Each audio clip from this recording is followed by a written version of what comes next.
എല്ലാവർക്കും പുതിയ ഒരു വീഡിയോയിലേക്ക് സ്വാഗതം. ഓക്കെ, 289 ചോദ്യം. Breast milk helps to maintain the body temperature and prevent dehydration. അതായത് ബ്രസ്റ്റ് മിൽക്ക് എന്താണ് ഒരു കുഞ്ഞിന് ചെയ്യുന്നത് എന്നാണ് ചോദിച്ചിരിക്കുന്നത്. ബ്രസ്റ്റ് മിൽക്ക് ചെയ്യുന്നത് എന്താണെന്നാണ് ചോദിച്ചിരിക്കുന്നത്.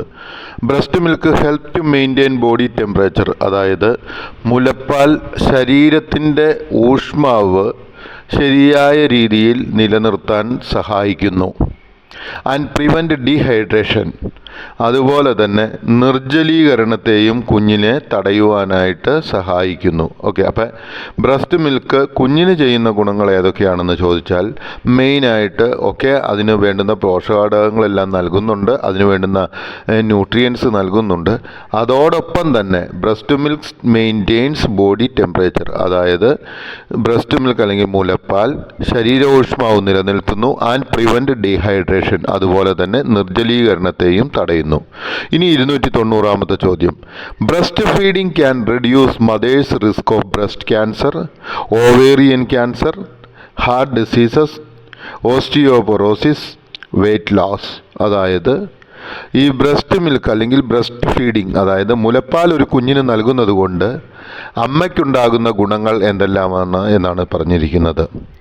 ബ്രസ്റ്റ് ഫീഡിംഗ് ക്യാൻ റെഡ്യൂസ്, അതായത് മുലയൂട്ടുന്നത് കുറയ്ക്കുന്നു mother's risk of breast cancer, അമ്മയ്ക്ക് ബ്രസ്റ്റ് ക്യാൻസർ ഉണ്ടാവാനുള്ള ആ സാധ്യത കുറയ്ക്കുന്നു.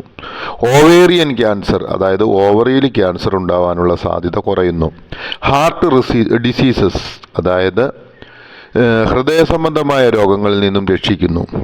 ഓസ്റ്റിയോപൊറോസിസ്, അതായത് ഓസ്റ്റിയോപൊറോസിസ് എന്ന രോഗത്തിൽ നിന്ന് രക്ഷിക്കുന്നു. ഓസ്റ്റിയോപൊറോസിസ് എന്താണെന്ന് പ്രീവിയസ് ലെസണിൽ ഞാൻ എക്സ്പ്ലെയിൻ ചെയ്തിട്ടുണ്ട്, അതെല്ലാവരും നോക്കുക. വെയ്റ്റ് ലൂസ്, അതായത് ക്രമാതീതമായിട്ടുള്ള അമ്മയുടെ ഭാരത്തിൻ്റെ കുറവിൽ നിന്നും സംരക്ഷിക്കുന്നു. ഓക്കെ, ഇനി 291 ചോദ്യം.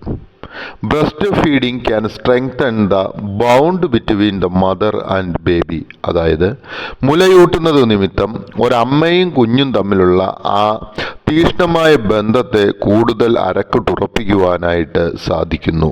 Okay, breast feeding can strengthen, breast feeding അല്ലെങ്കിൽ മുലയൂട്ടൽ സ്ട്രെങ്തൻ ബലപ്പെടുത്തുന്നു. ദ ബോണ്ട് ബിറ്റ്വീൻ, അതായത് ബന്ധം ബിറ്റ്വീൻ ഇടയിൽ, ദ മദർ ആൻഡ് ബേബി, അമ്മയും കുഞ്ഞും തമ്മിലുള്ള ആ ബന്ധം കൂടുതൽ ദൃഢമാക്കുന്നു.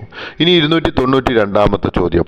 Breast feeding can help uterus to get back to its previous pregnancy size more quickly, അതായത് what happens by breast feeding the uterus of the mother എന്ന് ചോദിച്ചാൽ നമ്മൾ പറയുക breast feeding can help uterus to get back to its pre pregnancy size more quickly, അതായത് breast feeding can help, അതായത് മുലയൂട്ടുന്നത് സഹായിക്കാം uterus to get back to its pre pregnancy size, അതായത് ഗർഭപാത്രം to its pre pregnancy size, അതായത് ഗർഭിണിയാകുന്നതിന് മുമ്പുണ്ടായിരുന്ന സൈസിലേക്ക് പെട്ടെന്ന് തന്നെ എത്തിച്ചേരുന്നതിന് മോർ ക്വിക്ക്ലി എത്തിച്ചേരുവാനായിട്ട് സഹായിക്കുന്നു. മോർ ക്വിക്ക്ലി എന്ന് വെച്ചാൽ വളരെ പെട്ടെന്ന്. ഓക്കെ, 293.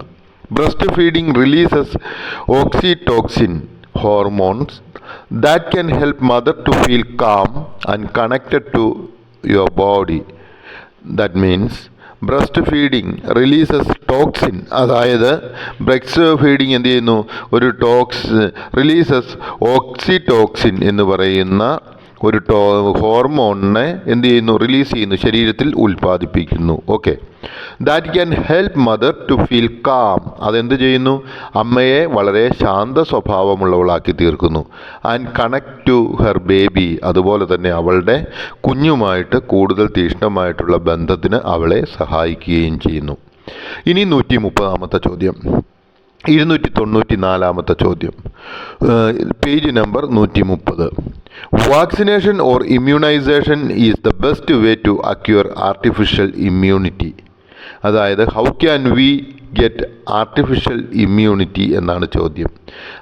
ആർട്ടിഫിഷ്യൽ ഇമ്മ്യൂണിറ്റി എന്ന് വെച്ചാൽ ആർജിത പ്രതിരോധ അവസ്ഥ. അതായത് എങ്ങനെയാണ് നമുക്ക് എന്ത് ചെയ്യുന്നത്, പ്രതിരോധങ്ങൾ ആർജിച്ചെടുക്കുവാനായിട്ട് സാധിക്കുന്നത് എങ്ങനെ കൃത്രിമമായിട്ടുള്ള പ്രതിരോധശേഷി ആർജിക്കുവാനുള്ള മാർഗങ്ങൾ ഏതെല്ലാമാണ്. ഓക്കെ, അപ്പോൾ അതിന് ഉത്തരം ഇങ്ങനെ എഴുതാം.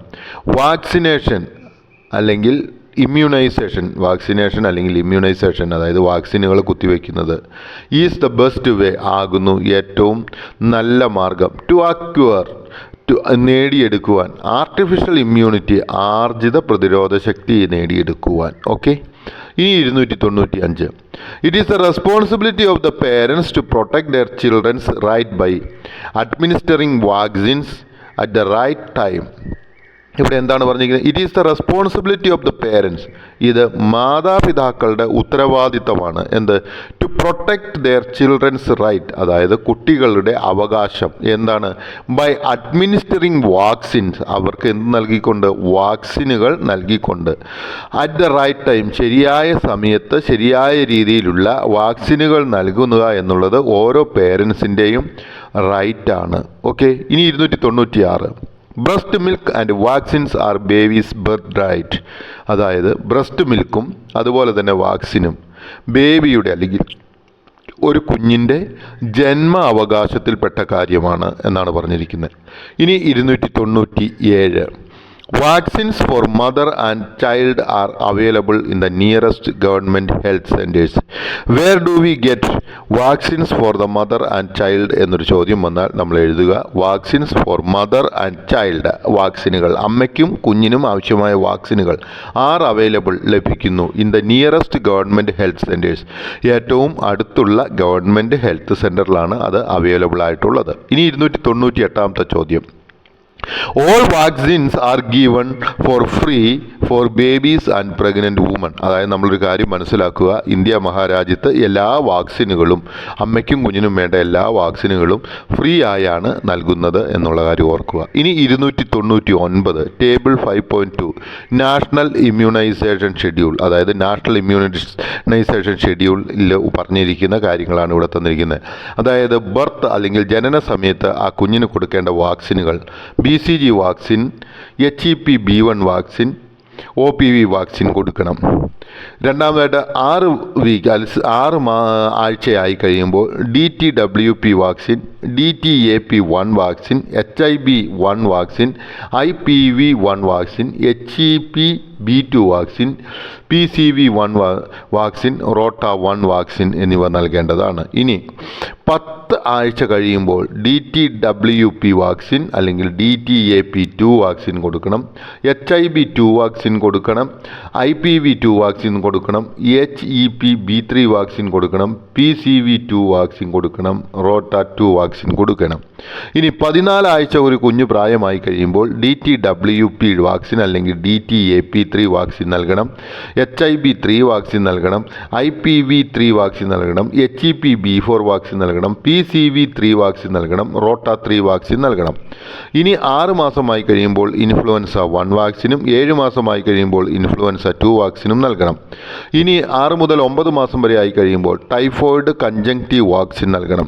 ഇനി 9ാമത്തെ മാസം MMR1 അല്ലെങ്കിൽ മംഫൂസ് മീസിൽസ് റുബെല്ല വാക്സിനാണ് നൽകേണ്ടത്. ഓക്കെ, ഇനി 12ാമത്തെ മാസത്തിൽ കൊച്ചിന് ഹെപ്പറ്റൈറ്റിസ് A വാക്സിൻ നൽകണം. 12 മുതൽ 15 മാസം വരെ പ്രായമാവുമ്പോൾ PCV ബൂസ്റ്റർ വാക്സിൻ നൽകണം. 15ാമത്തെ മാസത്തിൽ MMR2 വറീസെല്ല വാക്സിനാണ് നൽകേണ്ടത്. 16 മുതൽ 18 വരെയുള്ള മാസങ്ങളിൽ ഇൻഫ്ലുവൻസ 1 കൊടുക്കണം, DTAP വാക്സിൻ കൊടുക്കണം, HIB വാക്സിൻ കൊടുക്കണം, IPV വാക്സിൻ കൊടുക്കണം. ഇനി 18 മുതൽ 19 മാസം വരെ ആകുമ്പോൾ ഹെപ്പറ്റൈറ്റിസ് A2 വാക്സിൻ നൽകണം. വറീസില്ല 2 വാക്സിനാണ് നൽകേണ്ടത്. 4 വയസ്സ് മുതൽ 6 വയസ്സ് വരെ DTWP വാക്സിനും DTAP വാക്സിനും IPV വാക്സിനും MMR3 വാക്സിനുമാണ് നൽകേണ്ടത്. ഇനി 9 മാസം മുതൽ 15 മാസം വരെ 9 വയസ്സ് മുതൽ 15 വയസ്സ് വരെയുള്ള പെൺകുട്ടികൾക്ക് നൽകേണ്ട വാക്സിനാണ് HPV 2 ഡോസുകളാണ് നൽകേണ്ടത്. 10 മുതൽ 12 വയസ്സ് വരെയുള്ള പെൺകുട്ടികൾക്ക് 12 വയസ്സ് വരെയുള്ള കുട്ടികൾക്ക് പൊതുവായി നൽകേണ്ട വാക്സിനാണ് TDAP വാക്സിൻ അല്ലെങ്കിൽ TD വാക്സിൻ നൽകണം. അതുപോലെ തന്നെ 2ാമത്തെയും 3ാമത്തെയും 4ാമത്തെയും 5ാമത്തെയും വർഷം കുട്ടികൾക്ക് ആനുവൽ ഇൻഫ്ലുവൻസ വാക്സിൻ നൽകണം. ഈ രീതിയിലാണ് കുട്ടികൾക്ക് വാക്സിനുകൾ നൽകേണ്ടത്. ഇത് നാഷണൽ ഇമ്മ്യൂണൈസേഷൻ ഷെഡ്യൂളിൻ്റെ ടേബിൾ എല്ലാ ഹെൽത്ത് സെൻ്ററിലും ഉണ്ട്. അപ്പോൾ അത് കാണുക, എന്നിട്ട് നിങ്ങളിത് പഠിക്കുക. നിങ്ങൾക്ക് കുട്ടികൾ ഉണ്ടാകുമ്പോൾ ഈ വാക്സിനുകളെല്ലാം കുട്ടികൾക്ക് കൊടുക്കുകയും ചെയ്യണമെന്ന് എല്ലാവരെയും ഓർമ്മിപ്പിക്കുന്നു.